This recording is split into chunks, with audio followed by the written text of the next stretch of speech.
미녀와 순정남 박도라가 고필승에게서 숨어버렸습니다. 이날 캐스팅마다 불발된 박도라는 할머니 이순정의 손맛이 아깝다며 칼국수집을 개업했고 새 출발에 들뜹니다. 박도라는 가족들의 도움으로 칼국수 가게를 운영했고 고필승이 가게의 일에 발벗고 나섰습니다. 하지만 희망찬 출발과는 달리 박도라는 가게를 찾아온 손님들한테 스폰 누명에 대한 이야기를 또 듣게 되는데요. 손님들은 스폰 여배우가 해주는 칼국수는 얼마나 맛있는지 한번 보겠다며 스폰을 또 언급했고, 이에 고필승은 손님들에게 스폰은 사실이 아닌 것으로 밝혀졌다며 기사를 못 봤냐고 부인합니다. 손님들은 다 짜고 치는 고스톱이라며 그걸 누가 믿냐고 도발했습니다. 고필승은 칼국수 안 판다며 나가라고 단호하게 선을 그었습니다.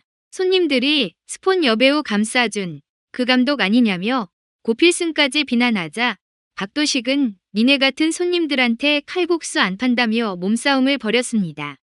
이를 지켜본 박도라는 칼국수 팔면서 조용히 살려고 하는데 저는 그것도 하면 안 되냐며 절규합니다. 한편 이날 공진단은 진상구가 자신의 친아버지라는 사실을 듣고 충격을 받는데요. 공진단은 엄마한테 돈이나 뜯어내는 게 무슨 아빠냐며 분노합니다. 홍혜교는 그런 게 아니라며 공말이 사고를 언급했습니다. 말이만 없으면 네가 공씨의 집안 주인 되고 아무도 뭐라 못하니까 아빠가 뭐라도 해주고 싶어서 그런 거였다는 해명에 공진단은 더욱 어이없어 했습니다. 그런 가운데 소금자는 집 근처에서 진상구가 전화통화하는 소리를 듣게 되는데요. 홍혜교와 통화하며 우리 진단이라고 칭하는 소리를 들은 소금자는 앞서 진상구가 첫사랑을 만났는데 자신의 아들을 키우고 있었다고 했던 말을 떠올렸습니다. 이후 월세도 내지 않고 사라진 진상구에 소금자는 홍혜교를 찾아가 월세를 받으려 하지만 홍혜교는 집에 없었고 집에 도착하던 공진택과 맞닥뜨리는데요.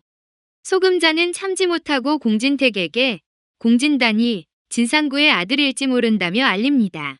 공진택은 유전자 검사를 지시했고 결과에 충격을 받습니다. 공진택은 직원들이 퇴근한 후 공진단과 홍혜교를 조용히 회사로 불렀고 공진단이 오자 셋이 작당해서 우리마리를 죽이려 했다며 횡령의 비자금을 만든 사실을 언급하며 용서 못한다고 선언합니다. 공진단은 한 번만 눈 감아 달라며 흥분했고 공진택에게서 서류를 뺏으려다가 공진택을 쓰러지게 만들었습니다. 공진단은 홍혜교와 함께 도피 생활을 하는 신세가 됐고 지친 공진단은 이제 돈도 없고 힘들다며 홍혜교에게 홍콩 가서 비자금을 찾아 다시 부르겠다며 홀로 도피 생활을 이어갑니다. 공진단은 박도라의 집 앞을 찾아갔고 고필승과 헤어져 집으로 들어가는 박도라를 따라가는데요. 붙잡으며 얘기 좀 하자는 공진단을 박도라는 거부합니다.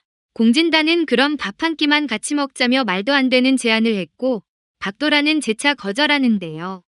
공진단은 마지막으로 손을 잡아달라고 했고 박도라는 공진단을 뿌리치다 넘어져 벽에 머리를 부딪히곤 의식을 잃었습니다. 공진단은 박도라를 납치했고 박도라는 차 안에서 정신이 드는데요. 깨어난 박도라에게 공진단은 죽기 전에 마지막으로 너랑 밥 한 끼만 먹고 싶어서 그런다며 내 손 한번 잡아달라고 했을 때 잡아줬어야지 내 손은 더럽냐고 다그칩니다. 박도라는 싫다고 분명하게 말했지만 오기가 발동한 공진단은 저승 가는 길 심심할 뻔했는데 같이 가자며 속도를 높이는데요. 이를 막으려는 박도라와 실갱이하다 결국 사고가 납니다. 공진단은 전복된 차 안에서 빠져나왔고 쓰러져 있는 박도라를 발견하는데요. 겁이 난 공진단은 도망쳤고 이후 박도라는 지나가는 행인들에게 발견돼 병원으로 옮겨졌습니다. 의사는 고필승에게 박도라가 걷지 못하게 될 수도 있다고 밝혔습니다. 이를 모르는 박도라는 고필승을 보자 다리에 감각이 없다고 털어놨고 옆에 있던 박도식이 오열을 합니다. 박도라는 왜 그러냐며 불안해했고 고필승은 몸부림치는 박도라를 끌어안았습니다. 이튿날 박도라는 꽃을 들고 찾아온 고필승을 향해 다신 오지 말라며 이별을 고합니다. 고필승은 그건 못 들어준다며 박도라를 진정시키려 했습니다. 이후 분노에 사로잡힌 박도라는 다 죽여버릴 거라며 날 죽게 만든 것도 모자라 걷지도 못하게 만든 인간들 내가 죽여버릴 거라며 울부짖는데요. 고필승은 진정하라며 박도라를 만류하다 알았다며 자신이 그놈 죽여주겠다고 병실을 나갑니다. 박도라는 안 된다며 복수하지 말라고 소리쳤지만 고필승은 이미 떠나버린 뒤였습니다. 고필승은 그 길로 공진택을 찾아가 부탁드릴 게 있다며 자초지종을 얘기하는데요. 이후 공진택은 홍혜교에게 전화를 걸어 회사로 오라고 했습니다. 돈가방을 준비한 공진택은 공진단이 잡히면 회사 꼴이 뭐가 되겠냐며 이 돈으로 함께 한국을 떠나라고 합니다. 홍혜교는 돈가방을 들고 공진단을 불러내는데요. 그때 뒤를 미행한 고필승이 공진단의 이름을 외쳤고 공진단이 홍혜교와 함께 도망치는 장면이 비춰지며 이번화는 끝이 납니다. 다음화 예고입니다. 공진택은 기자회견을 열어 공진단과는 아무 상관이 없다며 진실을 밝힙니다. 여전히 고필승을 밀어내던 박도라는 병실을 찾은 백미자에게 고필승으로부터 떠날 수 있도록 도와달라며 간절하게 부탁하는데요.